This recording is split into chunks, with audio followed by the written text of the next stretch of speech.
निखिलगुणनिकायं नित्यनिर्धूतहेयं शुभतममतिमेयं शुद्धसौख्याप्त्युपायं सकलनिगमगेयं सर्वशब्दाभिधेयं नवजलधरकायं नौमि लक्ष्मीसहायं विघ्नौघवारणं सत्याशेषविश्वस्य कारणं करुणासिन्धुमानन्दतीर्थबन्धुं हरिं भजे।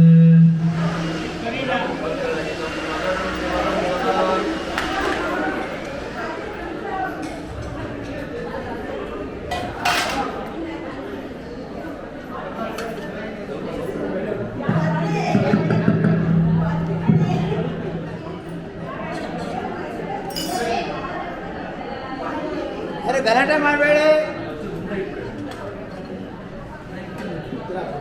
आनन्दतीर्थमतुलं भजे तापत्रयापहं भवति यदनुभावादेडमूकोऽपि वाग्मी जडमतिरपि जन्तुर्जायते प्राज्ञमौलिः सकलवचनचेतो देवता भारती सा मम वचसि निधत्तां सन्निधिं मानसे च आपादमौलिपर्यन्तं गुरूणामाकृतिं स्मरेत् तेन विघ्नाः प्रणश्यन्ति सिद्ध्यन्ति च मनोरथाः।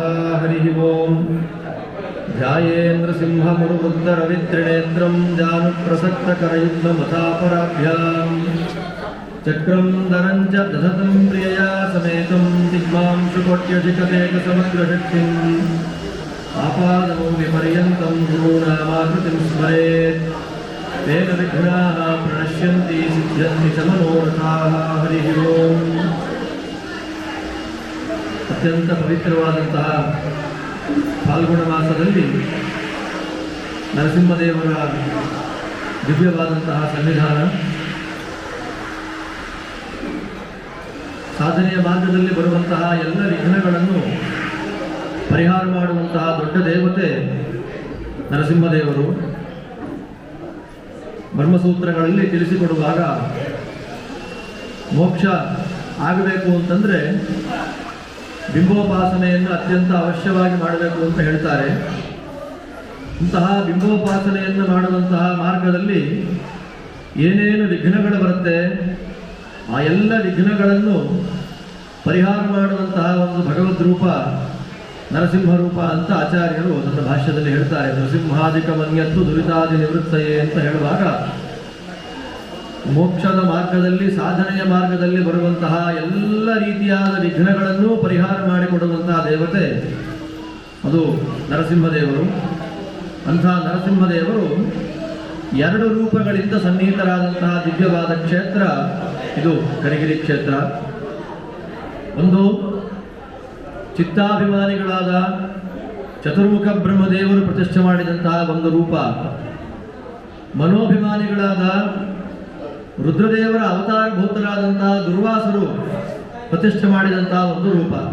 ಆದ್ದರಿಂದ ಎರಡು ಮನಸ್ಸಿನ ಪ್ರಭೇದಕ್ಕೆ ಸಂಬಂಧಪಟ್ಟ ರೂಪಗಳಾದ್ದರಿಂದ ಈ ದೇವರ ಉಪಾಸನೆಯನ್ನ, ದರ್ಶನಾದಿಗಳನ್ನು ಮಾಡೋದರಿಂದ ಜ್ಞಾನಕ್ಕೆ ಬರುವಂತಹ ಎಲ್ಲ ಪ್ರತಿಬಂಧಕಗಳು ದೂರ ಆಗುತ್ತೆ ಅಂತ ಪುರಾಣಾದಿಗಳ ನಿರೂಪಣೆ ಮಾಡುವಾಗ ಸಾವಿರಾರು ಜನ ಋಷಿಗಳು, ಸಾವಿರಾರು ಜನ ಮುನಿಗಳು ಎಲ್ಲರೂ ಕೂಡ ದುರ್ವಾಸರ ಮಾರ್ಗದರ್ಶನದಲ್ಲಿ ಸುತ್ತಮುತ್ತಲಿನ ಎಲ್ಲ ಪರ್ವತಗಳಲ್ಲಿ, ಗಿರಿಗಳಲ್ಲಿ ಸಾಧನೆಯನ್ನು ಮಾಡಿಕೊಂಡಿದ್ರು ಅಂತ ನಾವು ಪುರಾಣಗಳಲ್ಲಿ ಕೇಳ್ತೇವೆ.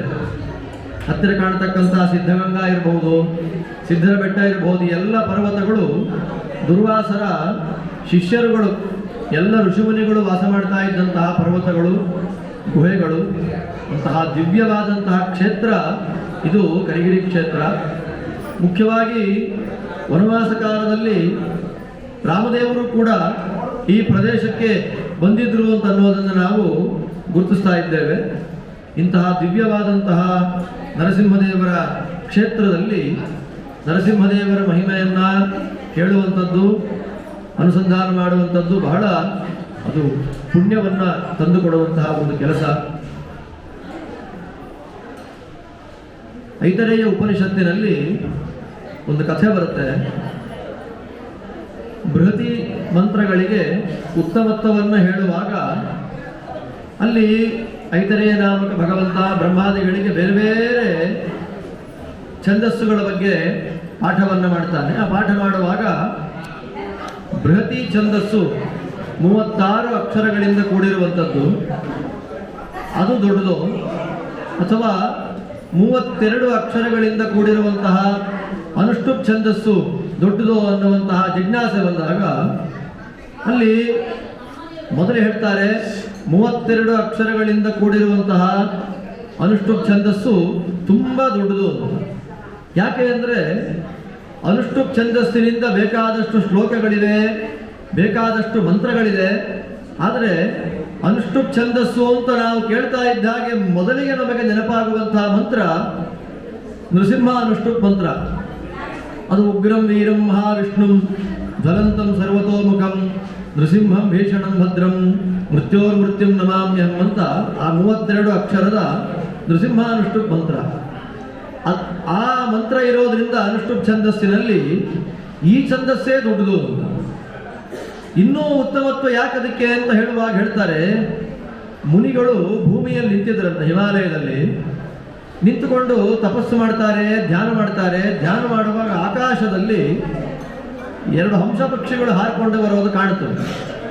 ದೊಡ್ಡ ಹಂಸ ಪಕ್ಷಿ ಒಂದು, ಅದರ ಜೊತೆಯಲ್ಲೇ ಬರುವಂತಹ ಅತ್ಯಂತ ಚಿಕ್ಕದಾದಂತಹ ಹಂಸ ಪಕ್ಷಿ ಇನ್ನೊಂದು.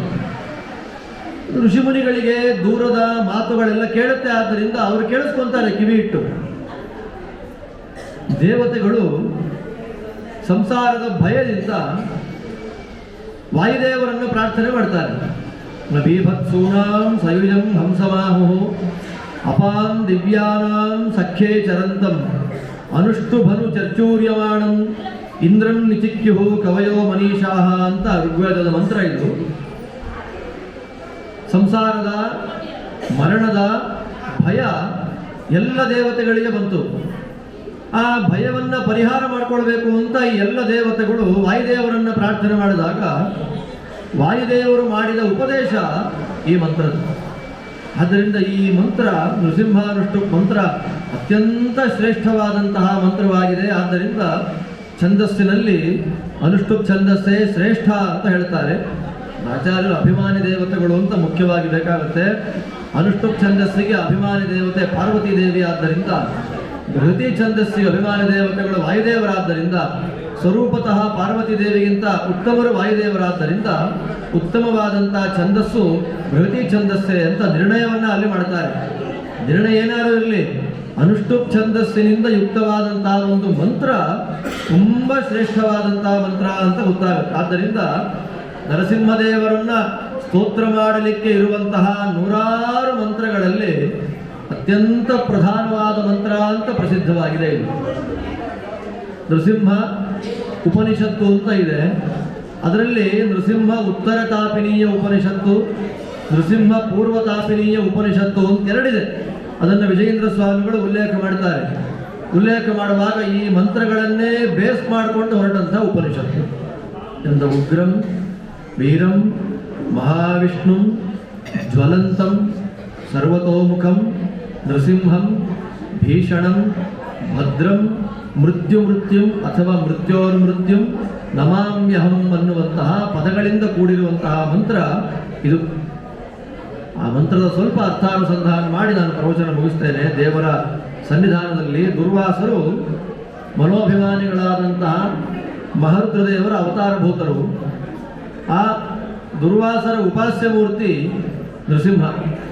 ನರಸಿಂಹನನ್ನು ಬನ್ನಿ ಸೂಕ್ತಾದಿಗಳಿಂದ ವಿಶೇಷವಾಗಿ ಉಪಾಸನೆ ಮಾಡತಕ್ಕಂಥ ದೊಡ್ಡ ಮುನಿಗಳು. ಆದ್ದರಿಂದ ಆರಂಭದಲ್ಲೇ ಆ ಮಂತ್ರ ಉಗ್ರಂ ಅಂತ ಹಾಕತ್ತೆ. ಉಗ್ರಂ ಅಂತಂದರೆ ಬಹಳ ಉಗ್ರ ಅಂತ ಅರ್ಥ. ಉಗ್ರ ಅಂತಂದರೆ ಬಹಳ ಘೋರ. ಎಲ್ಲ ಉಗುರುಗಳ ತುಂಬ ದೊಡ್ಡದಾಗಿದೆ, ಕೋರೆ ಹಲ್ಲುಗಳಿದೆ, ಸಿಂಹದ ಮುಖ, ನೋಡಿದ್ರೆ ಭಯ ಆಗತ್ತೆ. ಆ ಅರ್ಥ ಒಂದಿದೆ ಉಗ್ರ ಅಂತ.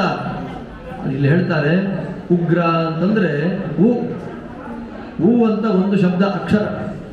ಆ ಅಕ್ಷರದಿಂದ ಪ್ರತಿಪಾದ್ಯರಾದವರು ಮಹರುದ್ರದೇವರು ಶಿವ. ಪ್ರಳಯ ಕಾಲದಲ್ಲಿ ಎಲ್ಲರನ್ನೂ ಸಂಹಾರ ಮಾಡುವಂತಹ ದೇವತೆ ರುದ್ರ. ಆದ್ದರಿಂದ ಅವರನ್ನು ಸಂಹಾರಕರ್ತರು ಅಂತ ಕರೀತಾರೆ. ಆ ಸಂಹಾರಕರ್ತೃವಾದ ರುದ್ರನನ್ನು ಯಾರು ಸಂಹಾರ ಮಾಡ್ತಾನೆ ಅವನು ಉಗ್ರ. ರುದ್ರದೇವರನ್ನು ಪ್ರಳಯ ಕಾಲದಲ್ಲಿ ಸಂಹಾರ ಮಾಡುವ ಕಾರಣ ನರಸಿಂಹ ಏನಾದ ಉಗ್ರ.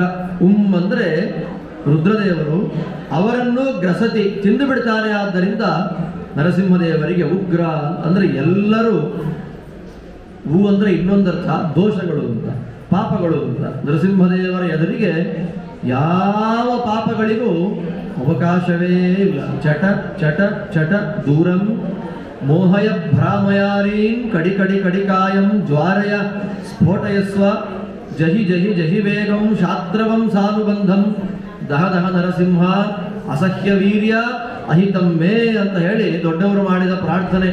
ನರಸಿಂಹ, ನನಗೆ ಅಹಿತವಾದದ್ದು, ನನಗೆ ತೊಂದರೆಯನ್ನು ಕೊಡುವಂಥ ಪಾಪಗಳೇನಿದೆ ಅದೆಲ್ಲವನ್ನು ದಹ ಅದೆಲ್ಲವನ್ನು ನೀನು ಸುಟ್ಟಾಕಿ ಬಿಡು ಅಂತ ಪ್ರಾರ್ಥನೆ ಮಾಡ್ತಾರಲ್ಲಿ. ಆದ್ದರಿಂದ ನರಸಿಂಹ ಮಂತ್ರ ಒಂದಿರಲು ಸಾಕು, ದುರಿತ ಕೋಟಿಯ ತರಿದು ಭಾಗ್ಯವನ್ನು ಕೊಡುವ ಅಂತ ದಾಸರದ ಹೇಳಿದ್ದು. ಈ ನರಸಿಂಹ ಮಂತ್ರ ಅದು ಒಂದು ಸಾಕು, ಎಲ್ಲ ದುರಿತಗಳು ಎಲ್ಲ ಪಾಪಗಳನ್ನು ತರಿದು ವಿಶಿಷ್ಟವಾದ ಒಂದು ಭಾಗ್ಯವನ್ನು ಕೊಡುತ್ತೆ.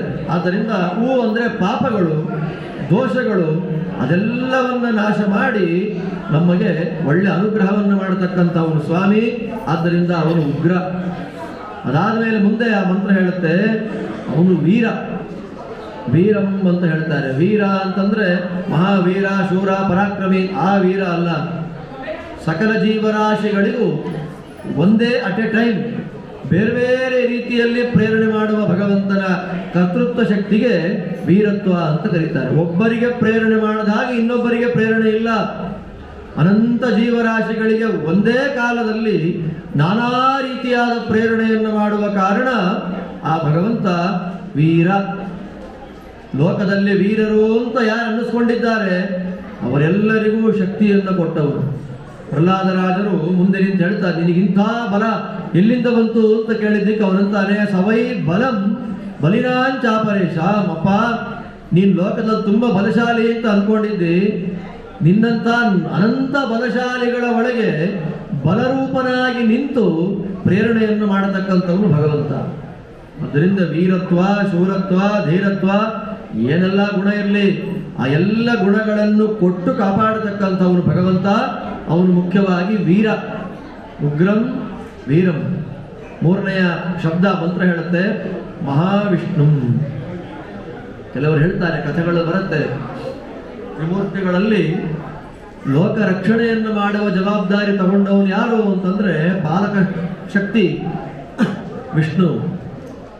ಆದರೆ ಒಂದೊಂದ್ಸಲ ಅವನು ಏನಾಗ್ಬಿಡುತ್ತೆ, ತಲೆಗೆಟ್ಟೋಗುತ್ತೆ. ನಾನು ಎಲ್ಲರನ್ನ ಪಾಲನೆ ಮಾಡೋನು, ಕಾಲ ಕಾಲಕ್ಕೆ ಎಲ್ಲರನ್ನು ಅವತಾರ ಮಾಡಿ ದುಷ್ಟ ಶಿಕ್ಷಣವನ್ನ ಶಿಷ್ಟ ಪರಿಪಾಲನೆಯನ್ನು ಮಾಡತಕ್ಕಂಥವನು ನಾನು ಅನ್ನುವಂಥ ಮದ ವಿಷ್ಣು ಏನಾಗ್ಬಿಡುತ್ತೆ, ತಲೆಗೆ ಹತ್ತು ಬಿಡುತ್ತೆ. ಪುರಾಣದಲ್ಲಿ ಬರುವಂಥ ಕಥೆಗಳಿದಲ್ಲ. ಅವಾಗ ಏನು ಮಾಡ್ತಾನೆ, ಆ ದುರಹಂಕಾರದಿಂದ ಮದದಿಂದ ದೇವತೆಗಳನ್ನೇ ಕೊಲ್ಲಬೇಕು ಅಂತ ಬರ್ತಾನೆ. ಯಾರು? ನಾರಾಯಣ. ಅದಕ್ಕೊಂದು ಉದಾಹರಣೆ, ನರಸಿಂಹ ರೂಪದಲ್ಲಿ ಅವತಾರ ಮಾಡಿ ಆದಮೇಲೆ ಎಲ್ಲ ರಾಕ್ಷಸ ರಕ್ತ ಕುಡ್ದ ಅಂತಾರೆ.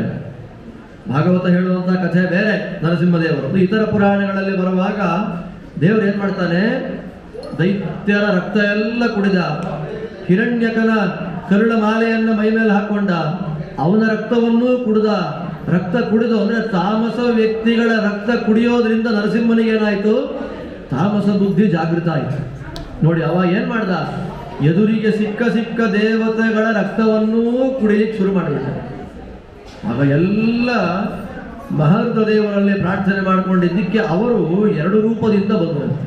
ಒಂದು ಶರಭ ರೂಪದಿಂದ ಬಂದು ಹೇಗೆ ನರಸಿಂಹ ಹಿರಣ್ಯಕಶ್ಯಪನನ್ನು ಸಂಹಾರ ಮಾಡಿದನೋ ಅದೇ ರೀತಿಯಲ್ಲೇ ನರಸಿಂಹನನ್ನು ಸಂಹಾರ ಮಾಡಿ ನರಸಿಂಹನ ಕರುಳ ಮಾಲೆಯನ್ನು ಹಾಕೊಂಡು ಹೋದ ಅಂತ ಒಂದು ಕಥೆ.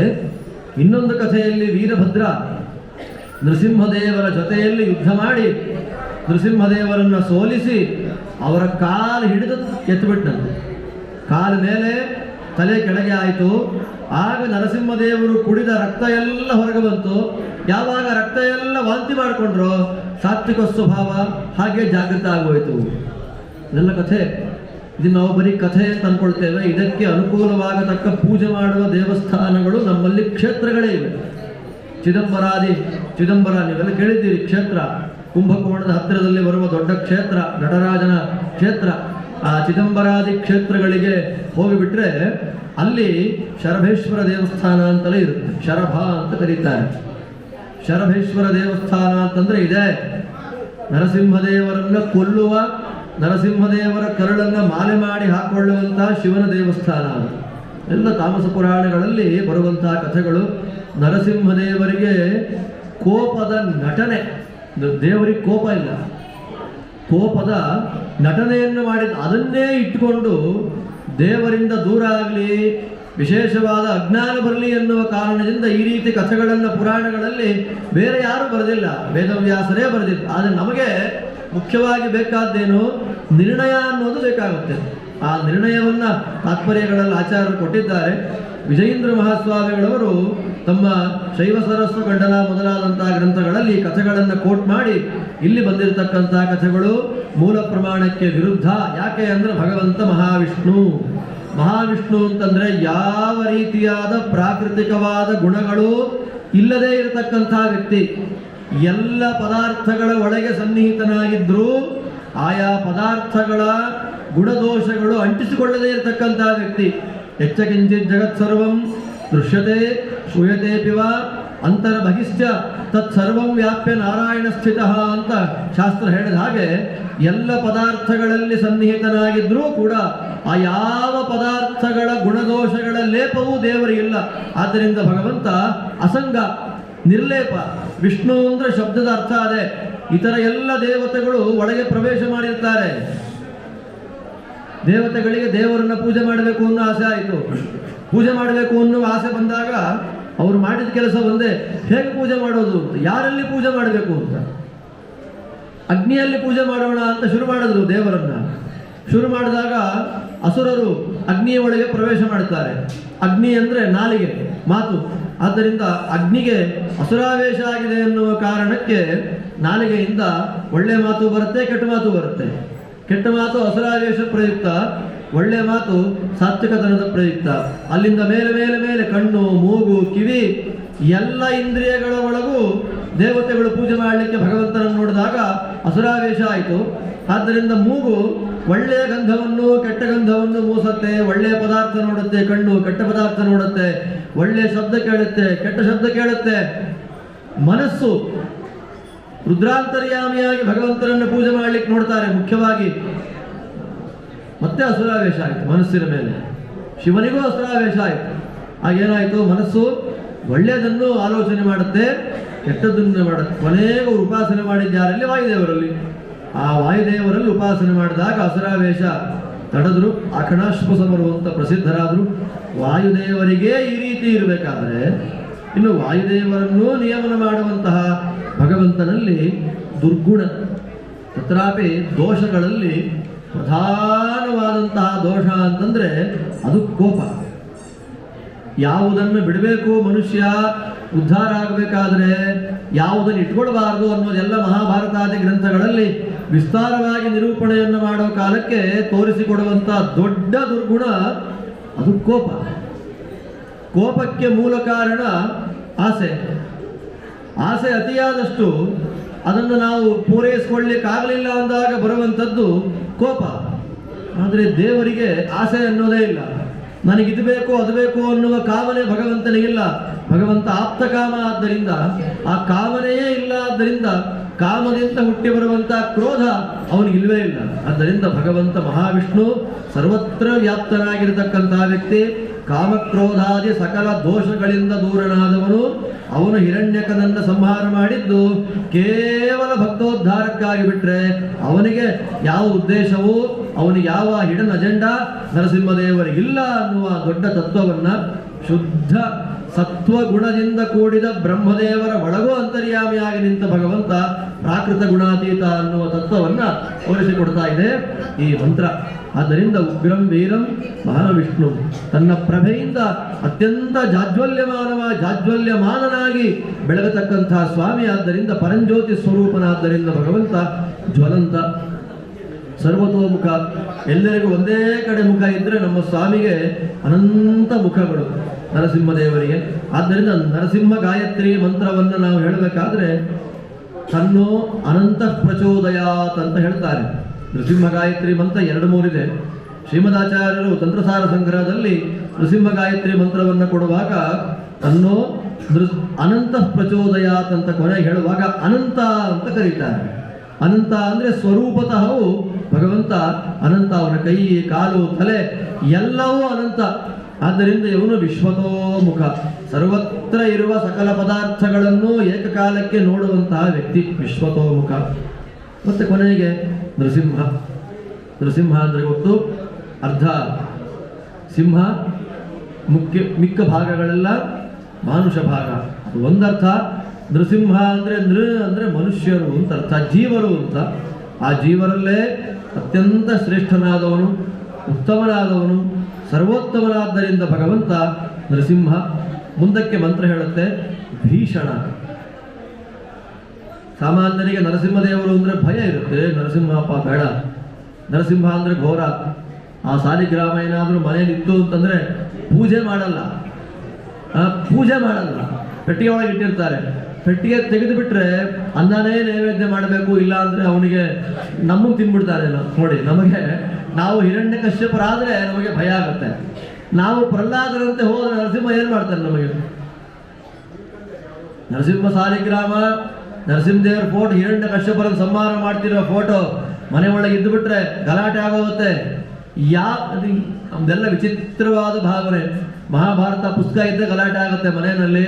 ಆಚಾರ ದಾನ ಮಾಡಿ, ಆಚಾರ ಮನೆ ಹೇಳಬೇಕಾಗುತ್ತೆ. ಅದಿಲ್ಲ. ಆದ್ದರಿಂದ ಮಹಾಭಾರತ ಪುಸ್ತಕ ಇದ್ರೆ ಗಲಾಟೆ ಆಗುತ್ತೆ, ರಾಮಾಯಣ ಇದ್ರೆ ಗಲಾಟೆ ಆಗುತ್ತೆ, ನರಸಿಂಹದೇವ್ರ ಫೋಟೋ ಇದ್ರೆ ಗಲಾಟೆ ಆಗುತ್ತೆ. ಇವ್ರು ತಾತ ಮುತ್ತಾತಂದ್ರೆ ಫೋಟೋ ಮನೆ ತುಂಬ ಇರ್ಬೋದು, ಅದಕ್ಕೇನು ತಪ್ಪಿಲ್ಲ. ದೇವ್ರ ಫೋಟೋ ಇದ್ರೆ ಅನ್ಯಾಯ. ನಮ್ಮ ಜನ ಹಾಗಿರ್ತ. ತತ್ರಾಪಿ ನರಸಿಂಹದೇವರ ಫೋಟೋ, ಹಿರಣ್ಯಕಶ್ಯಪರನ್ನು ಸಂಹಾರ ಮಾಡ್ತಿರೋ ಫೋಟೋ ಇದ್ಬಿಟ್ರೆ ಎಲ್ರಿಗೂ ಕೋಪ ಬಂದ್ಬಿಡುತ್ತೆ. ಏನು ಕೋಪ ಬರುತ್ತೆ? ದೇವರ ಹತ್ರಕ್ಕೆ ಭಕ್ತರಾಗಿ ಹೋದರೆ ನೋಡಿ, ಹಿರಣ್ಯಕನನ್ನ ಸೀಳಿದ ರಕ್ತದ ಮಡುವಿನಲ್ಲಿ ಬಿದ್ದಿದ್ದ ಹಿರಣ್ಯಕನ ದೇಹವನ್ನು ದಾಟ್ಕೊಂಡು ಹೋಗ್ತಾನೆ ಪ್ರಹ್ಲಾದ. ದೇವರೇನ್ ಮಾಡ್ದ? ಅವನಿಗೆ ಕರೆದು ತಲೆ ಮೇಲೆ ಕೈ ಇಟ್ಟು ಕೂಡಿಸ್ಕೊಂಡ ತೊಡೆ ಮೇಲೆ. ಅಂದ್ರೆ ಭಕ್ತರಾಗಿ ಹೋದರೆ ಅಭಯ, ದುಷ್ಟ ಭಾವನೆ ಇಟ್ಟುಕೊಂಡು ಹೋದರೆ ಭೀಷಣ. ಆದ್ರಿಂದ ದೇವರು ಭೀಷಕ. ಭೀಷಣ ಅಂದ್ರೆ ಭಯವನ್ನ ಕೊಡ್ತಕ್ಕಂಥವನು. ಯಾರಿಗೆ ಭಯ ಕೊಡ್ತಾನೆ ಅಂದ್ರೆ ಮನಸ್ಸಿನಲ್ಲಿ ಕೆಟ್ಟ ಆಲೋಚನೆ ಯಾರಿಗಿರುತ್ತೆ ಅವರಿಗೆ ದೇವರು ಭಯ ಕೊಡ್ತಾನೆ. ಭೀಷಣಂ. ಮುಂದೆ ಕೇಳ್ತಾರೆ ಭದ್ರಂ. ಭದ್ರ ಅಂದ್ರೆ ಮಂಗಳ. ನಮಸ್ಕಾರಾದಿಗಳನ್ನ, ಸೇವಾದಿಗಳನ್ನ ಯಾರು ಮಾಡ್ತಾರೆ ಅವರೆಲ್ಲರಿಗೂ ಭದ್ರ, ಪರಮಾನುಗ್ರಹವನ್ನು ಮಾಡತಕ್ಕಂತಹ ವ್ಯಕ್ತಿ. ಆದ್ದರಿಂದಲೇ ದೊಡ್ಡ ದೊಡ್ಡ ನವಗ್ರಹಗಳ ದೋಷಗಳಿದೆ, ಪರಿಹಾರ ಮಾಡಿಕೊಳ್ಬೇಕು ಅಂತಂದ್ರೆ ಪ್ರಧಾನವಾದ ಉಪಾಯ ನರಸಿಂಹದೇವರ ಸ್ತೋತ್ರ. ನಾವು ಅದೆಲ್ಲ ಮಾಡಲ್ಲ, ಹೋಮನೇ ಮಾಡಿಸ್ತಿಲ್ಲ ಇವರು, ಆದ್ದರಿಂದ ಪರಿಹಾರ ಆಗಲಿಲ್ಲ. ಹೋಮ ಮಾಡಬಾರದು ಅಂತಲ್ಲ, ಅದು ಒಂದು ಭಾಗ ಅಷ್ಟೇ. ಅದರಿಂದ ಪರಿಹಾರ ಆಗುವಂತಹ ದೋಷಗಳು, ಪಾಪಗಳು ಕೆಲವು ಭಾಗ ಮಾತ್ರ. ನಾಮಸ್ಮರಣೆಯಿಂದ ಎಷ್ಟು ಪಾಪಗಳು ಪರಿಹಾರ ಆಗುತ್ತೆ ಅದು ನಮಗೆ ಊಹೆ ಮಾಡ್ಕೊಳ್ಳಿಕ್ಕೆ ಆಗೋದಿಲ್ಲ. ನವಗ್ರಹಗಳ ಬಾಧೆಗಳಿದ್ದಾಗ, ರೋಗಗಳ ತೊಂದರೆಗಳಿದ್ದಾಗ, ಮಾನಸಿಕವಾದ ವ್ಯಥೆಗಳಿದ್ದಾಗ ಅದಕ್ಕೆಲ್ಲ ಒಂದೇ ಉಪಾಯ ನರಸಿಂಹದೇವರ ಸ್ಮರಣೆ. ಆದ್ದರಿಂದ ಅವನ ಸ್ಮರಣೆಯನ್ನು ಮಾಡೋದರಿಂದ ಅವನು ಭದ್ರ, ಮಂಗಳವನ್ನು ಉಂಟು ಮಾಡ್ತಾನೆ. ನೃಸಿಂಹಂ ಭೀಷಣಂ ಭದ್ರಂ. ಕೊನೆಗೆ ಹೇಳ್ತಾರೆ ಮೃತ್ಯುಂ. ನಮಗೆ ತೊಂದರೆ ಕೊಡಲಿಕ್ಕೆ ಬರುವ ಎಲ್ಲ ದುಷ್ಟರನ್ನು ನಾಶ ಮಾಡತಕ್ಕಂಥ. ಸಂಸೃಷ್ಟಂ ಧನಮುಭಯಂ ಸಮಾಕೃತಮಸ್ಮಭ್ಯಂ ದತ್ತಾ ವರುಣಶ್ಚ ಮನ್ಯುಃ ಭಿಯಂ ದಧಾನಾಃ ಹೃದಯೇಷು ಶತ್ರವಃ ಪರಾಜಿತಾ ಸಹ ಅಪನಿಲಯಂತಾಂ. ಭಯ ಎರಡು ರೀತಿಯಲ್ಲಿ ಭಯ. ಹೊರಗಿನಿಂದ ಭಯ, ಒಳಗಿನಿಂದ ಭಯ. ಆ ಎರಡು ರೀತಿಯಾದ ಭಯವನ್ನು ನಾಶ ಮಾಡಿ ಆ ಭಯಕ್ಕೆ ಕಾರಣಭೂತರಾದ ಶತ್ರುಗಳನ್ನು ಮರ್ದನ ಮಾಡಿ ಉದ್ಧಾರ ಮಾಡತಕ್ಕಂತಹ ಸ್ವಾಮಿ. ಆದ್ದರಿಂದ ಇವನು ಮೃತ್ಯು. ಇಂತಹ ಸ್ವಾಮಿಯನ್ನು ನಾನು ಅಹಂ ನಮಸ್ಕಾರ ಮಾಡ್ತೇನೆ ಅಂತ ಹೇಳಿ ಈ ಅನುಷ್ಠುಪ್ ಮಂತ್ರ ಅತ್ಯಂತ ಸುಂದರವಾಗಿ, ಮನೋಜ್ಞವಾಗಿ ದೇವರ ಗುಣವನ್ನು ನಮ್ಮ ಮುಂದೆ ನಿರೂಪಣೆ ಮಾಡ್ತಾ ಇದೆ.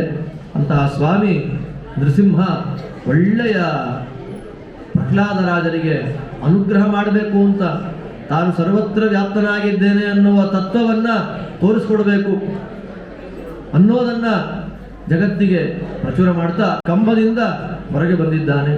ಕಂಬದಿಂದ ಹೊರಗೆ ಬಂದಾಗ ಆ ಸ್ವಾಮಿಯನ್ನು ಕಣ್ಣಾರೆ ಕಂಡವರು ದೇವಾದಿ ದೇವತೆಗಳು. ಆ ದೇವತೆಗಳಲ್ಲಿ ಪ್ರಧಾನರಾದಂಥವರು ನೃಸಿಂಹದೇವರು, ಜೀವೋತ್ತಮರು. ಅಂತ ನೃಸಿಂಹದೇವರು ಈ ಕ್ಷೇತ್ರದಲ್ಲಿ ಮತ್ಸ್ಯನಾಮಕವಾದ ಗುಹೆ, ಮತ್ಸ್ಯನಾಮ್ನಿ ಗುಹಾ ಅಂತ ಮೇಲಿನ ಬೆಟ್ಟಕ್ಕೆ ಹತ್ಕೊಂಡು ಹೋಗ್ಬೇಕಾದ್ರೆ ಸಿಗುತ್ತೆ ನಮಗೆ. ಆ ಗುಹೆಯಲ್ಲಿ ಲಕ್ಷಾಂತರ ವರ್ಷಗಳ ಕಾಲ ಕೂತು ತಪಸ್ಸನ್ನು ಮಾಡಿ ದೇವರ ಒಂದು ಸೂಚನೆಯಂತೆ ಯಜ್ಞ ಮಾಡ್ತಾರೆ. ಯಜ್ಞ ಮಾಡೋ ಕಾಲಕ್ಕೆ ಯಜ್ಞದಲ್ಲಿ ಪೂರ್ಣಾಹುತಿಯನ್ನಾಗಿ ನಾವು ಕೊಡ್ತೇವಲ್ಲ ಫಲಗಳನ್ನು, ಆ ಬ್ರಹ್ಮದೇವರು ಯಜ್ಞದಲ್ಲಿ ಪೂರ್ಣಾಹುತಿಯನ್ನು ಅರ್ಪಣೆ ಮಾಡಿದಾಗ ಮೇಲೆದ್ದು ಬಂದಂತಹ ದಿವ್ಯವಾದ ಪ್ರತಿಮೆ ನರಸಿಂಹದೇವರ ಮೇಲಿನ ಬೆಟ್ಟದ ಪ್ರತಿಮೆ ಯೋಗ ನರಸಿಂಹ. ಬ್ರಹ್ಮದೇವರು ಯಜ್ಞ ಮಾಡಿ ಯಜ್ಞಕುಂಡದಿಂದಲೇ ಮೇಲೆದ್ದು ಬಂದ ಪ್ರತಿಮೆಗಳು ಅಂತ ಪ್ರಸಿದ್ಧವಾದದ್ದು ಎರಡೇ ಎರಡು ಪ್ರತಿಮೆಗಳು. ಬ್ರಹ್ಮದೇವರು ಪ್ರತಿಷ್ಠೆ ಮಾಡಿದ ಪ್ರತಿಮೆಗಳು ಬೇಕಾದಷ್ಟಿವೆ. ಚತುರ್ಮುಖ ಬ್ರಹ್ಮ ಪ್ರತಿಷ್ಠಾ, ನಾರದ ಪ್ರತಿಷ್ಠೆ, ಮುನಿಗಳ ಪ್ರತಿಷ್ಠೆ ಅಂತ ಬೇಕಾದಷ್ಟಿದೆ. ಆದರೆ ಬ್ರಹ್ಮದೇವರು ಯಜ್ಞ ಮಾಡಿ ಪೂರ್ಣಾಹುತಿಯನ್ನು ಕೊಟ್ಟಾಗ ಮೇಲೆದ್ದು ಬಂದ ಪ್ರತಿಮೆಗಳು ಎರಡೇ. ಒಂದು ಕಂಚಿಯ ವರದರಾಜ ಪ್ರತಿಮೆ. ಆ ವರದರಾಜ ಪ್ರತಿಮೆ ಬ್ರಹ್ಮದೇವರು ಯಾಗ ಮಾಡಿ ಪೂರ್ಣಾಹುತಿಯನ್ನು ಕೊಟ್ಟಾಗ ಮೇಲೆದ್ದು ಬಂದ ಪ್ರತಿಮೆ. ಆದ್ದರಿಂದ ಮುಖದಲ್ಲೆಲ್ಲ ಕಚ್ಚಿದೆ ನೋಡಿ, ಸುಟ್ಟಾಗಿದೆ. ಮುಖದಿಂದ ಮೇಲೆದ್ದು ಬಂದ ಪ್ರತಿಮೆ ಅದು ಯಜ್ಞದಿಂದ. ಅದು ಒಂದಾದರೆ ಇನ್ನೊಂದು ಶುದ್ಧ ಶಾಲಗ್ರಾಮಮಯವಾದದ್ದು, ಯಾರೂ ನಿರ್ಮಾಣ ಮಾಡದೇ ಇರತಕ್ಕಂತಹ ಸ್ವಯಂ ವ್ಯಕ್ತವಾದಂತಹ ಪ್ರತಿಮೆ ನಮ್ಮ ಮೇಲಿನ ಮಟ್ಟದ ನರಸಿಂಹದೇವರ ಪ್ರತಿಮೆ. ಸಾಮಾನ್ಯವಾಗಿ ಪ್ರತಿಮೆಗಳು ಶಾಲಗ್ರಾಮದಿಂದ ನಿರ್ಮಾಣ ಮಾಡ್ತಾರೆ. ಆದರೆ ಶಾಲಗ್ರಾಮದಿಂದ ನಿರ್ಮಿತವಾದ ಪ್ರತಿಮೆಯಲ್ಲೇ ಸಾಲಿಗ್ರಾಮ ಇರೋದು ನೋಡಿದ್ದೀರಾ? ಬಹಳ ಕಷ್ಟ. ಅದರಿಂದ ಮನುಷ್ಯ ಮಾತ್ರರು ಮಾಡಿದ್ದಲ್ಲ, ಮನುಷ್ಯನಿಗೆ ಮಾಡಲಿಕ್ಕಾಗೋದಿಲ್ಲ ಅಂತ ಸ್ಪಷ್ಟ ಗೊತ್ತಾಗುತ್ತೆ. ತತ್ರಾಪಿ ಇನ್ನೂ ವಿಶೇಷ ಏನು ಅಂದರೆ ಭೂಸ್ಪರ್ಶರಹಿತವಾದ ಪ್ರತಿಮೆ. ಆ ಪ್ರತಿಮೆ ಬ್ರಹ್ಮದೇವರು ಪ್ರತಿಷ್ಠೆ ಮಾಡಿದಾಗ ಅದು ಅಂತರಾಳ ಪ್ರತಿಷ್ಠೆ, ಅಂತರಿಕ್ಷ ಪ್ರತಿಷ್ಠಿತವಾದ ಪ್ರತಿಮೆಗಳು. ದೊಡ್ಡವರು ನೋಡಿದ್ರು, ಅಭಿಷೇಕ ಮಾಡುವ ಕೆಳಗಡೆಯಲ್ಲಿ ಬಾಳೆ ಎಲೆ, ಮಡಿಪಂಚೆ ಮೊದಲಾದವನ್ನೆಲ್ಲ ಈ ಕಡೆ ಹಾಕಿ ಆ ಕಡೆ ತೆಗಿಬೋದಾಗಿತ್ತು. ಕಾಲಾಂತರದಲ್ಲಿ ನಮ್ಮಂತರೆಲ್ಲ ಹುಟ್ಟು ಬರ್ತೀವಲ್ಲ, ಆದ್ದರಿಂದ ಸ್ವಾಮಿ ಏನು ಮಾಡ್ದ, ಅಂತರಿಕ್ಷ ಬೇಡಪ್ಪ ಅಂತ ನೆಲದ ಮೇಲೆ ಕೂತ್ಕೊಂಡು ನಾವು ಕೂಡಿಸ್ಬಿಟ್ವಿ ಅವರನ್ನು. ಆದ್ದರಿಂದ ನಾವೆಲ್ಲ ನಮ್ಮ ಅಭಿವೃದ್ಧಿಗಳು, ನಮ್ಮ ಜೀರ್ಣೋದ್ಧಾರಗಳು ಅಂದ್ರಲ್ಲ ಇದೇ ರೀತಿಯಾದದ್ದೇ ನಮ್ಮದೆಲ್ಲ. ಬ್ರಹ್ಮದೇವರು ಅವನನ್ನು ಪ್ರತಿಷ್ಠೆ ಮಾಡಿದ್ದಲ್ಲಿ ಅಂತರಿಕ್ಷದಲ್ಲಿ. ಆ ಸ್ವಾಮಿಯ ಮುಖಕಮಲದಲ್ಲಿ ಎರಡು ನೃಸಿಂಹ ಸಾಲಿಗ್ರಾಮಗಳಿವೆ. ಬಹಳ ಕಷ್ಟ. ಒಂದು ನೃಸಿಂಹ ಸಾಲಿಗ್ರಾಮ ಅಂತಂದ್ರೆ ಶಾಸ್ತ್ರ ಆದೇಶ ಮಾಡುತ್ತೆ, ಮನೆಯಲ್ಲಿ ಭಯ ಪಡೋ ಹಾಗಿಲ್ಲ. ನರಸಿಂಹ ಸಾಲಿಗ್ರಾಮ ಅದರಷ್ಟು ಪ್ರಸನ್ನವಾದ ಅನುಗ್ರಹವನ್ನು ಕೊಡುವ ಸಾಲಿಗ್ರಾಮ ಇನ್ನೊಂದಿಲ್ಲ. ಒಂದು ನೃಸಿಂಹ ಸಾಲಿಗ್ರಾಮ ಇದ್ರೆ 1008 ಸಾಲಿಗ್ರಾಮಕ್ಕೆ ಸಮ. ಒಂದು ಕ್ಷೇತ್ರ ಅಲ್ಲ. ಆ ರೀತಿಯಲ್ಲಿ ಎರಡು ನೃಸಿಂಹ ಸಾಲಿಗ್ರಾಮಗಳು ಎರಡು ದವಡೆಯಲ್ಲಿ ಆ ಶಾಲಗ್ರಾಮದಿಂದಲೇ ನಿರ್ಮಿತವಾದ ಪ್ರತಿಮೆ. ಹಾಗಿರಬೇಕಾದ್ರೆ ಸಾಕ್ಷಾತ್ ಚತುರ್ಮುಖ ಬ್ರಹ್ಮದೇವರು ಪ್ರತಿಷ್ಠೆ ಮಾಡಿದ ಪ್ರತಿಮೆ ಸನ್ನಿಧಾನ ಇನ್ನೆಷ್ಟು ಜೋರಾಗಿರಬೇಡ, ಕಲ್ಪನೆ ಮಾಡ್ಕೊಳ್ಳಿಕ್ಕೆ ನಮಗಾಗೋದಿಲ್ಲ. ಅದರಲ್ಲಿ ದೇವಾನುದೇವತೆಗಳೆಲ್ಲ ಪ್ರತಿನಿತ್ಯದಲ್ಲಿಯೂ ಪೂಜೆಯನ್ನು ಮಾಡುವಂತಹ ದಿವ್ಯವಾದಂತಹ ಕ್ಷೇತ್ರ. ಆ ಸ್ವಾಮಿ ಬ್ರಹ್ಮದೇವರವನ ಪಾದಕ್ಕೆ ಅಭಿಷೇಕ ಮಾಡಿದಾಗ ಆ ಕುಂಭಾಭಿಷೇಕದ ನೀರು ದೇವರ ಪಾದದ ಕೆಳಗಡೆ ಕೂತಿದೆ. ಅದನ್ನು ಅತ್ಯಂತ ಪವಿತ್ರವನ್ನಾಗಿ ಮಾಡಬೇಕೆನ್ನುವ ಕಾರಣದಿಂದ ಆ ಸ್ವಾಮಿಯೇ ತನ್ನ ಸುದರ್ಶನ ಚಕ್ರವನ್ನು ಅಲ್ಲಿ ಇಟ್ಟಿದ್ದಾನೆ. ಅದನ್ನೇ ನಾವೇನು ಕರಿತೇವೆ, ಶ್ರೀಪಾದ ತೀರ್ಥ ಅಂತ ನಾವು ಅದನ್ನು ಕರಿತಾ ಇದ್ದೇವೆ. ಈ ಕ್ಷೇತ್ರಕ್ಕೆ ಬಂದ ವಾದಿರಾಜ ಗುರುಸಾರ್ವಭೌಮರು ಚಾತುರ್ಮಾಸ್ಯ ವ್ರತಾಚರಣೆಯನ್ನು ಬೆಟ್ಟದ ಮೇಲೆ ಮಾಡಿ ಪ್ರತಿನಿತ್ಯದಲ್ಲಿಯೂ ಕೂಡ ಆ ಶ್ರೀಪಾದ ತೀರ್ಥದಲ್ಲಿ ಸ್ನಾನ ಮಾಡಿ ಬರ್ತಾ ಇದ್ರು ಅನ್ನುವ ಐತಿಹ್ಯ ಇದೆ. ಅದಕ್ಕೆ ಉಲ್ಲೇಖ ಆಗುವಂತೆ ಶ್ರೀಪಾದ ತೀರ್ಥಕ್ಕೆ ನಾವು ಹೋಗುವಾಗ ಬಲಭಾಗದಲ್ಲಿ ಹಯಗ್ರೀವ ದೇವರ ಪ್ರತಿಮೆ, ಪ್ರಾಣದೇವರ ಪ್ರತಿಮೆ, ಕೈ ಮುಗಿದಿರತಕ್ಕಂತಹ ವಾದಿರಾಜ ಸ್ವಾಮಿಗಳವರ ಪ್ರತಿಮೆಯನ್ನು ಇವತ್ತಿಗೂ ನಾವು ಕಾಣಬಹುದಾಗಿದೆ. ಮೇಲೆ ನೋಡ್ಬೋದು. ಅದು ಮೇಲಿನ ಬೆಟ್ಟದ ವೈಭವ. ಆದರೆ ಕೆಳಗಡೆ ಪಕ್ಕದಲ್ಲೇ ಅವನ ಬಲಭಾಗದಲ್ಲೇ ನಾವು ಕೂತಿದ್ದೇವೆ. ಈಗ ಆ ಸ್ವಾಮಿ ದುರ್ವಾಸರು ಅಂಬರೀಷನಿಗೆ ಆದ ಅಪಚಾರದ ಪರಿಮಾರ್ಜನೆಗಾಗಿ ಈ ಕ್ಷೇತ್ರಕ್ಕೆ ಬರ್ತಾರೆ. ಯಾಕೆ? ಚತುರ್ಮುಖ ಬ್ರಹ್ಮದೇವರು ತಪಸ್ಸು ಮಾಡಿ ಅತ್ಯಂತ ಪವಿತ್ರವನ್ನಾಗಿ ಮಾಡಿದ ಕ್ಷೇತ್ರ ಇದಾದ್ದರಿಂದ ಇಲ್ಲಿ ಬಂದು ತಪಸ್ಸು ಮಾಡ್ತಾರೆ. ಆ ದೇವರನ್ನು ನೋಡ್ತಾ ಇಲ್ಲೇ ಕೂತು ತಪಸ್ಸು ಮಾಡ್ತಾರೆ. ಆಗ ನರಸಿಂಹ ಅವರಿಗೆ ದರ್ಶನ ಪಥಕ್ಕೆ ಬಂದ, ದರ್ಶನ ಕೊಟ್ಟ, ಲಕ್ಷ್ಮೀ ಸಹಿತನಾಗಿ ಬಂದ. ಹೇಗೆ ಸ್ವಾಮಿ ದರ್ಶನ ಕೊಟ್ಟನೋ ಅದೇ ರೀತಿಯಲ್ಲಿಯೇ ವಿಶ್ವಕರ್ಮನ ಮೂಲಕ ನಿರ್ಮಾಣ ಮಾಡಿಸಿ ಪ್ರತಿಷ್ಠೆ ಮಾಡಿದಂತಹ ದಿವ್ಯ ಸನ್ನಿಧಾನ ಯೋಗ ನೃಸಿಂಹ ಮತ್ತು ಭೋಗ ನೃಸಿಂಹ. ಎರಡು ನೃಸಿಂಹನೇ. ಯೋಗ ಭೋಗ ಅಂದ್ರೆ ಏನು? ಯೋಗ ಅಂತಂದ್ರೆ ಬೆಟ್ಟ ಹತ್ಕೊಂಡು ಹೋಗ್ಬೇಕಲ್ಲ, ವೈಭವಾದಿಗಳು ಉತ್ಸವಾದಿಗಳು ಯಾವುದೂ ಇಲ್ಲ. ಬೆಟ್ಟ ಹತ್ಕೊಂಡು ಮಹಾಪ್ರಯತ್ನ ಪಟ್ಟು ಹೋದವರಿಗೆ ಮಾತ್ರ ದರ್ಶನಾದಿಗಳಿಗೆ ಅವಕಾಶ. ಆದ್ದರಿಂದ ಅವನು ಯೋಗ. ನಿತ್ಯ ಪಂಚಾಮೃತ, ಕಲ್ಯಾಣ, ರಥೋತ್ಸವ ಎಲ್ಲ ಭೋಗಗಳಿದೆ. ಆದ್ದರಿಂದ ಇವನು ಯಾರು? ಭೋಗ. ಶೈಬ್ಯ ಮತ್ತು ಶಾಲಿಹೋತ್ರ ಅಂತ ಇಬ್ಬರು ಮುನಿಗಳು ಪುರಾಣದಲ್ಲಿ ಈ ಕ್ಷೇತ್ರದ ಮಹತ್ವವನ್ನು ಕೇಳಿ ಇಲ್ಲಿ ಬರಬೇಕು ಅಂತ ಬರ್ತಾ ಇರ್ತಾರೆ. ಶೈಬ್ಯ ಶಾಲಿಹೋತ್ರರು ಬರೋ ಕಾಲಕ್ಕೆ ಬಹಳ ಸಮೀಪಕ್ಕೆ ಬಂದರು. ಈ ಕ್ಷೇತ್ರದ ಬಹಳ ಹತ್ತಿರಕ್ಕೆ ಬಂದಾಗ ಶಾಲಿಹೋತ್ರರಿಗೆ ಶೈಬ್ಯ ಮುನಿಗಳಿಗೆ ಏನಾಯಿತು? ಸುಸ್ತಾಗೋಯ್ತು. ನನಗಿನ್ನು ಕರಿಗಿರಿ ಹೋಗ್ಲಿಕ್ಕಾಗೋದಿಲ್ಲ ಅಂತ ಸುಸ್ತಾಗಿ ಹತ್ತಿರದಲ್ಲೇ ಒಂದು ಸರೋವರ ಇತ್ತು. ಆ ಸರೋವರದ ದಡದಲ್ಲಿ ಒಂದು ಬಂಡೆ ಇತ್ತು. ಆ ಬಂಡೆಗೆ ತಲೆ ಹಾಕಿ ಮಲಗಿಬಿಟ್ರು.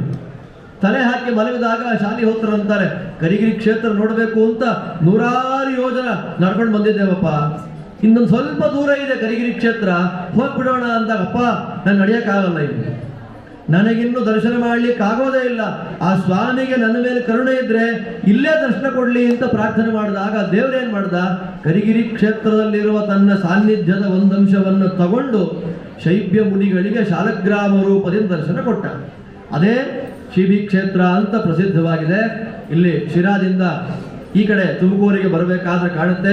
ಶೈಬ್ಯ ಶಾಲಿಹೋತ್ರ ಮುನಿಗಳು ಅಲ್ಲಿಂದ ಉತ್ತರದಿಂದ ಕರವೀರಪುರದ ಮಾರ್ಗವಾಗಿ ಕರಿಗಿರಿ ಕ್ಷೇತ್ರಕ್ಕೆ ಬರುವಾಗ ಬರ್ಲಿಕ್ಕಾಗದೆ ನೋಡಿ, ಅವ್ರು ಒಂಥರ ಬರದೇ ಇದ್ದೇ ಒಳ್ಳೆದಾಯಿತು. ಕಾರಣ ಏನು ಅಂತಂದ್ರೆ ನಮಗೋಸ್ಕರ ಒಂದು ನರಸಿಂಹದೇವರ ಕ್ಷೇತ್ರ ಬಂತು ನೋಡಿ. ಅದು ಕಾಲಾನಂತರದಲ್ಲಿ ಟಿಪ್ಪು ಸುಲ್ತಾನನ ಸೈನ್ಯ ಅಲ್ಲಿ ಬೀಡುಬಿಟ್ಟಾಗ ಅಲ್ಲಿ ಮತ್ತೆ ಅದರ ಮೇಲೆ 3 ಬಂಡೆ ಇಟ್ಟು ಅನ್ನ ಮಾಡ್ಕೊಳ್ಬೇಕು ಅಂತ ನೋಡಿದ, ಅನ್ನ ಎಲ್ಲ ಕೆಂಪಾಗಿದ್ದು. ಆ ಕಥೆ ನಮಗೆ ಗೊತ್ತಿದೆ. ಶಾಲಿಹೋತ್ರ ಶೈಬ್ಯರಿಂದ ಪ್ರತಿಷ್ಠಿತವಾದ ಮೂರ್ತಿ ಕಾಲಾಂತರದಲ್ಲಿ ಮುಚ್ಚೋಗಿತ್ತು. ಅದಾದ್ಮೇಲೆ ಮತ್ತೆ ಅಭಿವ್ಯಕ್ತವಾಗಿ ದೇವಾಲಯ, ಪೂಜಾ ವೈಭವಗಳೆಲ್ಲ ಬಂದು ಹೈದರಾಲಿ ಟಿಪ್ಪು ಸುಲ್ತಾನನ ಕಾಲದಲ್ಲಿ ಮತ್ತೆ ಆ ವೈಭವ ಮತ್ತೆ ಬಂದದ್ದನ್ನು ನಾವು ಇತಿಹಾಸದಲ್ಲಿ ಕಾಣ್ತಾ ಇದ್ದೇವೆ. ಈ ರೀತಿಯಲ್ಲಿ ಕರಿಗಿರಿ ಕ್ಷೇತ್ರದಲ್ಲಿ 18 ಕೋಟಿ ತೀರ್ಥಗಳಿದೆ ಅಂತ ನಿರ್ಣಯವನ್ನು ಮಾಡ್ತಾರೆ. ರಾಮದೇವರು ಬಂದಂತಹ ಕ್ಷೇತ್ರ. ಬ್ರಹ್ಮಾದಿ ಮುನಿಗಳೆಲ್ಲ ನಿತ್ಯ ನಿರಂತರದಲ್ಲಿ ಸನ್ನಿಹಿತರಾಗಿರತಕ್ಕಂಥ ಈ ದಿವ್ಯವಾದ ಕ್ಷೇತ್ರದಲ್ಲಿ ಒಂದು ಹೊತ್ತು ಉಸಿರಾಡುವಂಥದ್ದೇ ಅನಂತ ಜನ್ಮಗಳ ಪಾಪಗಳನ್ನು ಪರಿಹಾರ ಮಾಡುತ್ತೆ. ಅಂತ ಕ್ಷೇತ್ರದಲ್ಲಿ ನಾವೆಲ್ಲರೂ ಕೂತಿದ್ದೇವೆ. ಕೂತು ಊಟ ಎಷ್ಟು ಗಂಟೆಗೆ, ಪಾನಕ ಎಷ್ಟು ಗಂಟೆ, ಕೋಸಂಬರಿ ಎಷ್ಟು ಗಂಟೆಗೆ ಅಂತ ಆಲೋಚನೆ ಮಾಡ್ತಾ ಏನೇನೋ ಮಾತಾಡ್ತಾ ಕೂತ್ರೆ ನರಸಿಂಹದೇವರಿಗಂತೂ ಲಾಸ್ ಇಲ್ಲ. ಲಾಸ್ ಯಾರಿಗೆ? ಅದ್ರ ಮೇಲೂ ಅಯ್ಯೋ ನರಸಿಂಹ ಏನ್ರಿ ಎಲ್ಲ ಕಡೆ ಇದ್ದಾರೆ, ನಮ್ಮದು ನಮಗೆ ನರಸಿಂಹಗೆ ಅಂತ ಕೂತ್ರೆ ನರಸಿಂಹ ನಮ್ಮನ್ನ ಒಂದಲ್ಲ ಒಂದು ದಿವಸ ಒಂದ್ಸಲ ದೂರ ಮಾಡಿಬಿಟ್ಟ ಅಂತಂದ್ರೆ ಹತ್ತಿರಕ್ಕೆ ನಾವು ಬೇಡಿದರೂ ಸ್ವಾಮಿ ಹತ್ತಿರಕ್ಕೆ ಕರ್ಕೊಳ್ಳೋದಿಲ್ಲ. ಸ್ವಾಮಿ ಹತ್ತಿರದಲ್ಲಿ ನೋಡಿ, ಇಲ್ಲಿರೋ ಸುತ್ತಮುತ್ತ ಬಿಲ್ಡಿಂಗ್ಗಳಲ್ಲಿ ಇದಕ್ಕಿರುವಷ್ಟು ಮಹತ್ವ ಇನ್ನೆಲ್ಲೂ ಇಲ್ಲ. ಕಾರಣ ಸ್ವಾಮಿಯ ಬಲಭಾಗದಲ್ಲೇ ಕೂತಿದ್ದೇವೆ ನಾವು. ಸ್ವಾಮಿ ಅತ್ಯಂತ ನಮಗೆ ಅತ್ಯಂತ ಪ್ರೀತಿ ಪಾತ್ರರನ್ನ ಲೆಫ್ಟ್ ಹ್ಯಾಂಡ್ ಅಂತ ಯಾರೂ ಕರೆಯಲ್ಲ, ರೈಟ್ ಹ್ಯಾಂಡ್ ಅಂತ ಕರೀತಾರೆ. ಸ್ವಾಮಿ ಬಲಗೈಯಲ್ಲಿ ನಮ್ಮನ್ನು ಮುಟ್ಟಬೇಕು ಅಂದ್ಕೊಂಡ್ರೆ ರಾಮ ಮಂದಿರ ಗೋಡೆನೆ ಮುಟ್ಟಬೇಕು ಅಂತ ದೇವರು. ಆದ್ದರಿಂದ ಆ ಕ್ಷೇತ್ರದಲ್ಲಿ ನಾವು ಕೂತು ಸ್ವಾಮಿಯ ಮಹಿಮೆಯನ್ನು ಕೇಳ್ತಾ ಇದ್ದೀವಿ ಅಂತಂದ್ರೆ ಎಚ್ಚರಿಕೆ, ಜಾಗ್ರತೆ, ಭಯ ಯಾರಿಗಿರ್ಬೇಕು? ಅವರವರ ಮನಸ್ಸಿನಲ್ಲಿ ಎಷ್ಟು ಎಚ್ಚರಿಕೆ, ಎಷ್ಟು ಜಾಗ್ರತೆ, ಎಷ್ಟು ಭಯ ಇದೆಯೋ ಅಷ್ಟಷ್ಟು ಅನುಗ್ರಹ. ಇಲ್ಲ ಕಣ್ರಿ, ಇಲ್ಲೂ ಒಂದು ಗೋಡೆ ಇದೆ, ಅಲ್ಲೂ ಒಂದು ಗೋಡೆ ಇದೆ ಅಂದ್ರೆ ಕಂಬನೇ ಸೀಳಿದವನಿಗೆ ಗೋಡೆ ಸೀಳೋದೇನು ಕಷ್ಟ ಅಲ್ಲ. ಆದ್ದರಿಂದ ಆ ಸ್ವಾಮಿ ಕಂಬವನ್ನು ಸೀಳಿ ಹಿರಣ್ಯಕ, ಅಜ್ಞಾನಕ್ಕೆ ಪ್ರತೀಕ, ನಾನೇ ದೇವರು ಅನ್ನೋದಕ್ಕೆ ಪ್ರತೀಕರಾದ ಹಿರಣ್ಯಕ, ಅವನನ್ನು ಸಂಹಾರ ಮಾಡಿ ಪ್ರಹ್ಲಾದರಾಜರನ್ನು ಮುಂದೆ ಮಾಡಿಕೊಂಡು ವಿಶಿಷ್ಟವಾದಂತಹ ತತ್ವಜ್ಞಾನವನ್ನು ಕೊಟ್ಟ ಮೂರ್ತಿ. ನಮಗೂ ನಮ್ಮ ಮನಸ್ಸೆನ್ನುವ ಕಂಬದಲ್ಲೂ ಒಡಮೂಡಿ ಅಜ್ಞಾನವೆಂಬ ಕತ್ತಲನ್ನು ನಾಶ ಮಾಡಿ ಸಹಸ್ರಾರ್ಕನಾಗಿ ಶುದ್ಧವಾದಂತಹ ತತ್ವಜ್ಞಾನವನ್ನು ಕೊಡಲಿ ಅಂತ ನಾವೆಲ್ಲರೂ ಸೇರಿರುವ ಸಜ್ಜನರೆಲ್ಲ ಭಕ್ತಿಯಿಂದ ಸ್ವಾಮಿಯನ್ನು ಪ್ರಾರ್ಥನೆ ಮಾಡಬೇಕು. ಇನ್ನೇ ರಥಾರೂಢನಾಗ್ತಾ ಇದ್ದಾನೆ. 13ನೇ ತಾರೀಕು ರಥಾರೂಢನಾಗತಕ್ಕಂಥ ಭಗವಂತ ಇನ್ನು ರಥಾರೂಢನಾಗಲಿಕ್ಕೆ ರೆಡಿಯಾಗು ನೀನು ಅಂತ ಎಬ್ಬಿಸುವಂಥದ್ದು. ಮೊದಲು 1 ವಾರ, ಆಮೇಲೆ ಒಂದು 15 ದಿವಸಗಳ ಕಾಲ ರಥೋತ್ಸವ ಅಂತಂದ್ರೆ ಒಂದಿನ ಎಳೆದು ಕೂತ್ಕೊಂಡ್ಬಿಡೋದಲ್ಲ, ಹಿಂದೆ ಏಳು ಮುಂದೆ ಏಳು ಅಂತ ವ್ಯವಸ್ಥೆ. ಧ್ವಜಾರೋಹಣಾದಿಗಳಿಂದ ಆರಂಭ ಮಾಡಿಕೊಂಡು ಧ್ವಜಾವರೋಹಣ ತನಕ ವ್ಯವಸ್ಥೆ ಇರುತ್ತೆ. ನಾವು ಅನ್ಕೊಳ್ತೇವೆ ರಥೋತ್ಸವದ ದಿನ ಮಾತ್ರ ವೈಭವ, ಹಿಂದೆ ಮುಂದೆ ಇಲ್ಲ ಅಂತ. ಶಾಸ್ತ್ರ ಅದಕ್ಕೆ ಹೇಳಿದ್ದು 15 ದಿನ ಮಾಡ್ರಪ್ಪ ಅಂತ. ರಥೋತ್ಸವದ ದಿನ ಏನು ವೈಭವ ಇದೆಯೋ ಮೊದಲನೇ ದಿನವೂ ಅದೇ, ಕೊನೆಯ ದಿನವೂ ಅದೇ. ಆ 15 ದಿನಗಳಲ್ಲಿ ಸ್ವಾಮಿಯ ವೈಭವ ಅದೇ ರೀತಿಯಲ್ಲಿರುತ್ತೆ. ಅಂತಹ ನರಸಿಂಹದೇವರ ವೈಭವದ ದರ್ಶನವನ್ನು ಇದೇ ಜಾಗದಲ್ಲಿ ನಾವಿವತ್ತು ಮಾಡಿದ್ದೇವೆ. ರಥೋತ್ಸವದ ದಿನ ಇಷ್ಟು ಹತ್ತಿರದಲ್ಲಿ ನೋಡ್ಲಿಕ್ಕೆ ಆಗೋದಿಲ್ಲ. ಆ ಸ್ವಾಮಿ ನಮ್ಮ ಮೇಲಿನ ಅಪಾರ ಕರುಣೆಯಿಂದ ಎಲ್ಲ ವಿಪ್ರೋತ್ತಮರ ಅಷ್ಟಾವಧಾನ ಸೇವೆಯನ್ನು ಉತ್ಸವ ದಿನ ಆಗತ್ತಾ? 2 ಸೆಕೆಂಡ್ ಬರೋದು, ಹೋಗ್ತಿರ ಸೀದಾ. ನಂತರ 100 ಜನ ಇರ್ತಾರೆ. ಹಾಗಿರುವಾಗ ಇವತ್ತಿನ ದಿನ ನಾವಿಲ್ಲಿ ಈ ಜಾಗದಲ್ಲಿ ಕೂತು ಅತ್ಯಂತ ವಿಶಿಷ್ಟವಾದ ನರಸಿಂಹದೇವರ ಸೇವೆಯನ್ನು ಮಾಡಿದ್ದೇವೆ. ನಮ್ಮೆಲ್ಲರಿಗೂ ಸ್ವಾಮಿ ವಿಶೇಷವಾದ ಕರುಣೆಯನ್ನು ತೋರಲಿ, ಅನುಗ್ರಹವನ್ನು ಮಾಡಲಿ ಅಂತ ಭಕ್ತಿಯಿಂದ ನಾವೆಲ್ಲರೂ ನರಸಿಂಹದೇವರಲ್ಲಿ ಪ್ರಾರ್ಥನೆ ಮಾಡೋಣ ಅಂತ ಹೇಳ್ತಾ ಶ್ರೀಕೃಷ್ಣಾರ್ಪಣಮಸ್ತು.